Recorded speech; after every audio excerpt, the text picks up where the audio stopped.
প্রিয় বন্ধুগণ, আমরা জানি রংপুরের ইতিহাস বিদ্রোহের ইতিহাস। কৃষক নেতা নুরুল দিন থেকে কৃষক সন্তান ছাত্র নেতা আবু সাঈদের বিদ্রোহ সবকিছুই আমরা মনে রেখেছি। এই সব ইতিহাসই বাংলাদেশকে যুগ যুগ ধরে পরাধীনতার বিরুদ্ধে লড়াই করতে অনুপ্রেরণা দিয়েছে। ব্রিটিশ বিরোধী আন্দোলনে নুরুল দিন যেভাবে কৃষকদেরকে সংগঠিত করেছিল, এইবার 2024 সালে কৃষক সন্তান ছাত্র নেতা আবু সাঈদ নিজের বুকে বুলেট নিয়ে জীবন দিয়ে এই গণ অভ্যুত্থানকে ত্বরান্বিত করেছে। ফলে রংপুর থেকে বারবার বিদ্রোহের জন্ম দিয়েছে এবং রংপুর যে কৃষক মজলুমেরা বারবার লড়াই করেছে নিজেদের অধিকারের জন্য, আমরা সেই মজলুম কৃষকের লড়াইয়ের ইতিহাসকে বুকে ধারণ করি এবং সেই ইতিহাস ধারণ করে আমরা নতুন বাংলাদেশ গড়ার স্বপ্ন দেখি।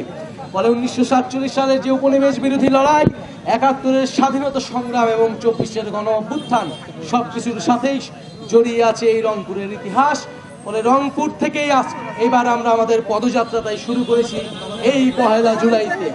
ইনশাল্লাহ আজকে আপনারা দেখেছেন যে রংপুরের মাটিতে, রংপুরের রাজপথে আজকে প্রকম্পিত হয়েছে জাতীয় নাগরিক পার্টির স্লোগান, বিপ্লবের মুখচ্ছবি, বিপ্লবের অগ্র সেনানায়কেরা।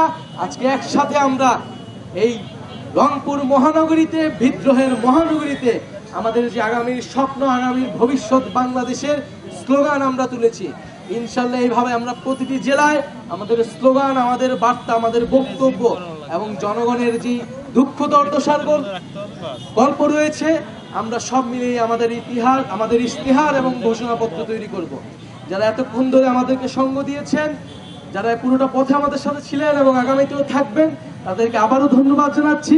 আমরা আগামীকাল কুড়িগ্রাম যাব এবং ধারাবাহিকভাবে আমরা বাংলাদেশের 64 জেলা অতিক্রম করে আগস্ট মাসে আমরা ঢাকায় ঢুকবো এবং ঢাকায় ঢুকে আমরা আমাদের যে লক্ষ্য, জুলাই ঘোষণাপত্র এবং জুলাই সনদ আমরা আদায় করে নিব এই সরকার থেকে ইনশাআল্লাহ।